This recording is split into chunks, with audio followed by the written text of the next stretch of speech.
There we go. 251. One more for good measure.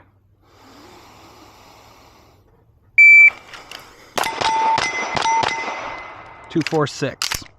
That's a good note to end on. Hello and welcome back to the channel.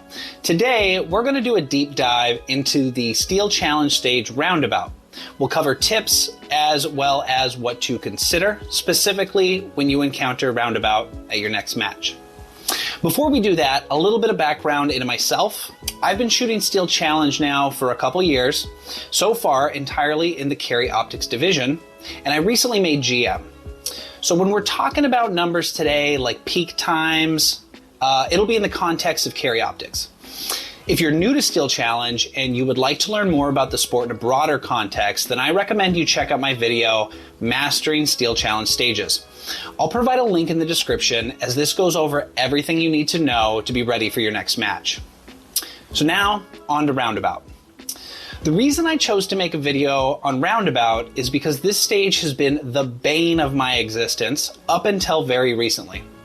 I wasn't able to get above an A-class run on Roundabout. I tried multiple different strategies that all seemed to fail in various aspects.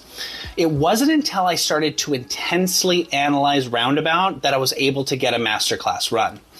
And now that I have, I'm sharing what I learned with you. So let's start by getting an understanding of what we're up against. Roundabout has 5 12-inch plates. The farthest plate is 15 yards from the firing line, and the closest plate is 7 yards from the firing line. While these aren't the smallest plates you're going to encounter in Steel Challenge, they certainly aren't the biggest. But when looking at Roundabout straight on, you may think this should be fairly easy. But the peak time of this stage as of 2024 is 9.75 seconds, which is the fastest peak time along with Showdown for the Carry Optics division. For context, let's compare Roundabout to Smoke and Hope. Smoke and Hope utilizes 4 14-inch plates and 1 12-inch plate. The plate distances are 7 yards, 9 yards, and the stop plate is the farthest at 14 yards. Now, Smoke and Hope has a peak time of 10 seconds, which means your best 4 strings need to average 2.5 seconds, while on Roundabout, your average needs to be 2.43 seconds. So you really have to crush this stage to max out and get 100%. I don't know about you, but for me, it wasn't immediately obvious why this made sense. On the one hand, you have a stage with much larger targets at much closer distances, and yet its peak time is higher. Well, when we compare the two side by side, you start to understand why. First, Smoke and Hope's targets are spread out much farther from the midline. Plates 1 and 4 are each 14 feet from the midline. This leads to much wider transitions. On Roundabout, plates 1 and 3 are only 9 feet from the midline, and plate 2 is only 2 feet from the midline. So if you plan your run correctly, you can really reduce the transitions from each target down to a very short distance. This is where the difference lies. With Smoke and Hope, you have these really wide transitions, but you have very generous targets to hit. So you have some room to kind of muscle the gun around and do some point shooting. When I approach Smoke and Hope, it's important that I get my first shot off as soon as possible. So I'm basically point shooting targets 1 and 2, and it's on the wide transition over that I'm acquiring my dot. And then I'm not really throttling down and taking a focused, well-aimed shot until I'm on the stop plate.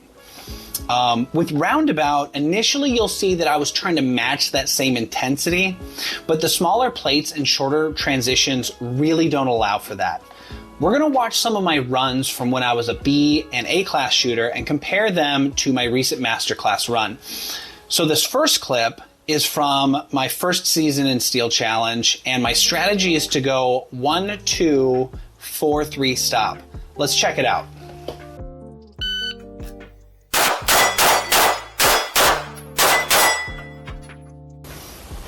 Let's pause and talk about this first string because there's already a lot to discuss here.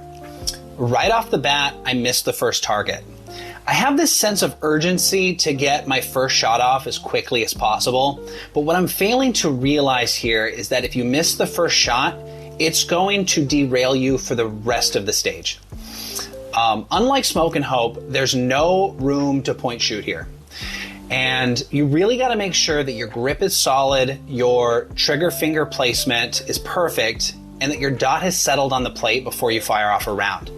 So you can see that I'm really trying to muscle through those transitions, and what's happening is I'm driving past the plate.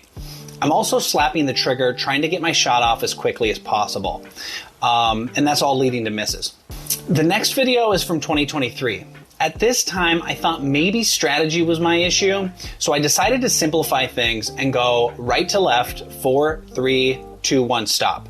This reduces the far transitions between each target, with my longest transition being to the stop plate.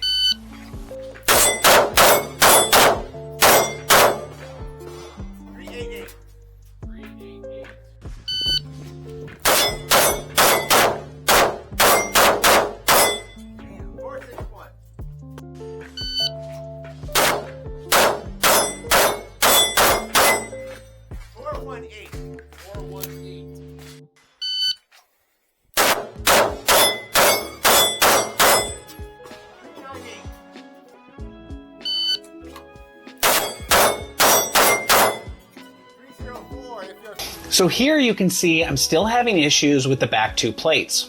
And even when I have a clean run, like on string 5, it's still not close to the time I need to get a masterclass run. This next video is from the beginning of this season. My plan here was to go 4, 3, 1, 2, stop. My thinking here is that if I can nail targets 4 and 3, I can clean up 1, 2, stop a little faster.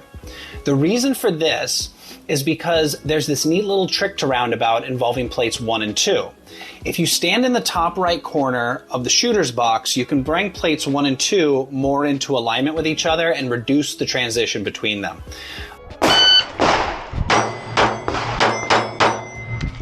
291.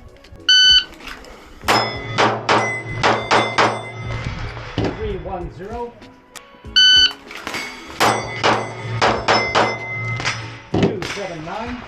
Ultimately, I think the plan would work if you make sure you don't rush plate 3, but I'm still trying to muscle the gun, and my harsh transitions are costing me mics. So this last video is my masterclass run. In this run, I decided to go back to my original strategy and just focus on smooth transitions, staying relaxed, and getting my hits.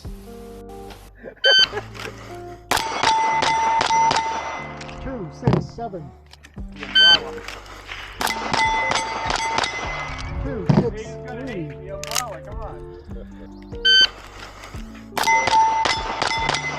2, 6, 5. Now this clip is an excellent example of struggling to master the mental game. And eventually this topic will be a video of its own. But at this point I have 3 consecutive strings that have good, consistent times. The pressure is starting to build, and I know that if I can get one more clean string of a similar time, that frees me up to burn it down on string 5. And if I'm lucky there, I can post an excellent score. So I need to nail this next one.